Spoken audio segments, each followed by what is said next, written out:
Hey everybody, welcome to this week's Nanni's Corner video number 2. Now, I did a special for my wife because she deserved something very special this week. So I made that other video. Go ahead and watch it because she deserves a lot of love. But in this video, I'm going to be giving you guys an insight of why P.S. I Love You is my favorite movie. Now, before we go on, always remember to subscribe, hit the bell so that way you're always notified when I post a video.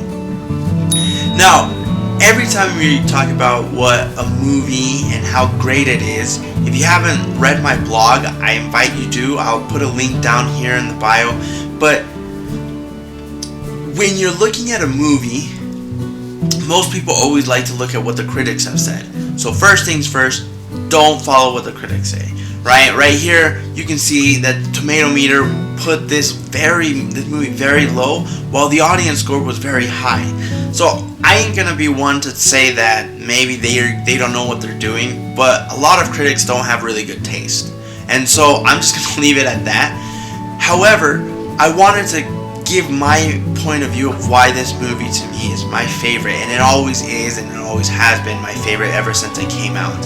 So here are my top 5 reasons why P.S. I Love You is my favorite movie. So reason 5, it portrays a true relationship, right? You can see that it was an American girl who married an Irish man, got together, came here to the States, and he wanted the best and he worked hard, but they were just barely in their beginning stages, and family made them crazy, as parents didn't approve of the marriage. They weren't happy about it.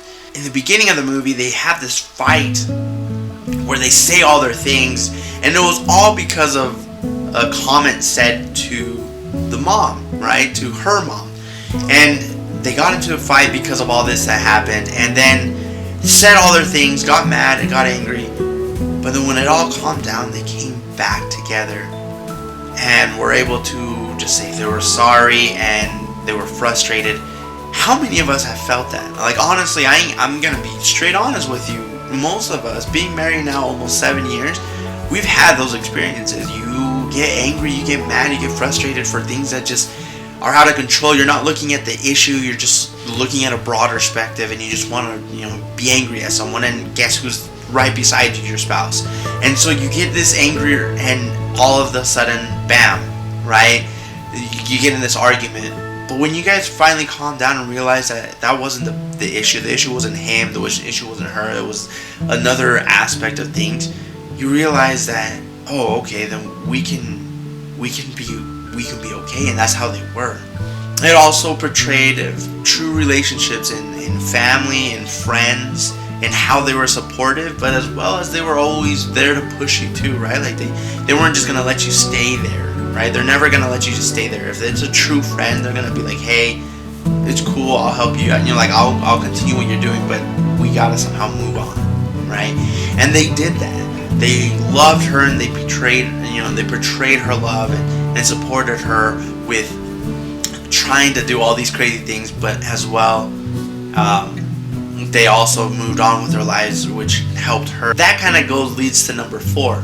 Most of us haven't, I haven't gone through a death of a loved one quite yet. My wife has, and as I've talked to her about this, and we've talked about the experiences she's had, and here it shows just exactly how it is. You don't know how you're gonna get over it, and you see it. She doesn't know how, and he had to help her. How he set a plan a year in advance for her to be able to move on, right?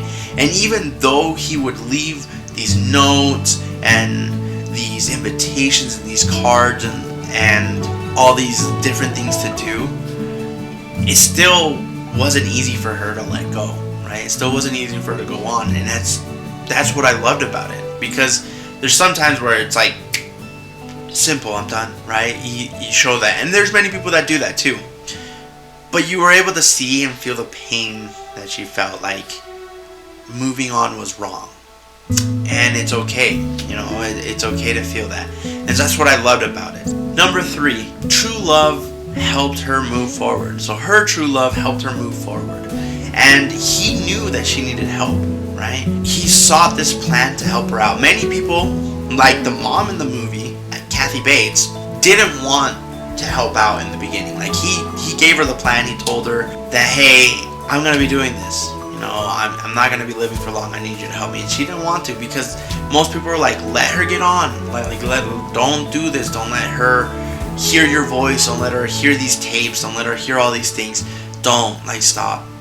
But he did it because he wanted to help her realize that she had the potential to do things, to do different things, to be able to not find a job, but to be able to create her own things, right? And he did that. He did it out of love, for her to find her happiness without him.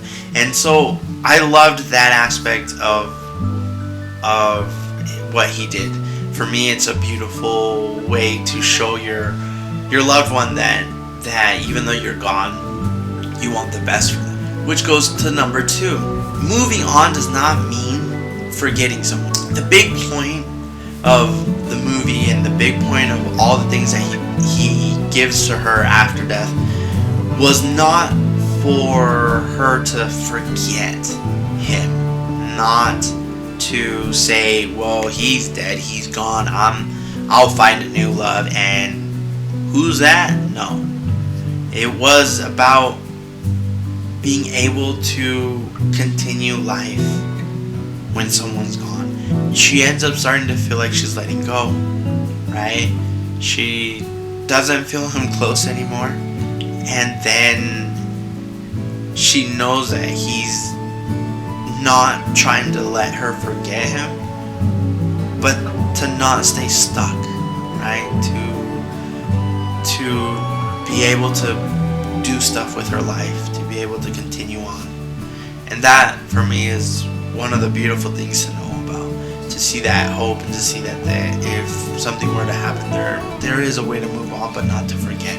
And last but not least, my favorite reason why this movie is, which coincides with my blog, is the music and the soundtrack. The musical score and the soundtrack keep you in tune to the emotions that Hilary Swank feels at the whole story of when she loses him, to the memories of how they met, to the difficulties of being able to forget him, the adventure she has with meeting everybody, with meeting a guy, and all this stuff that just occurs. The music flows and keeps your emotions connected, and that's the one beautiful thing that I love about all the movies, and that's the reason why my viewpoint of movies is so different than what critics say, because it's all about the music. For me, acting is a lot in perspective. Acting is a big major deal as well, but the music, if the music makes you feel, if the story is right, if it just hits your emotions and you can empathize with the person or with the character in the movie, I think it's a gold digger. And not only that, the cast was amazing. You had Gerard Butler, Hilary Swank, Harry Connick Jr., to name a few. The girl who played Phoebe, I already said Kathy Bates. So you have all these amazing actors who came in together to do a wonderful job. So these are my 5 top reasons why P.S. I Love You is my favorite. I hope you guys have watched the movie. If you haven't, I highly recommend it. And leave comments. Tell me if you guys felt the same, if maybe there was something that you didn't like about it. I'd love to hear it. I'm not here to discuss or to dispute that it's the greatest movie. This is just the reason why it's my favorite movie. So I hope you guys enjoyed this review. I'll see you guys next week.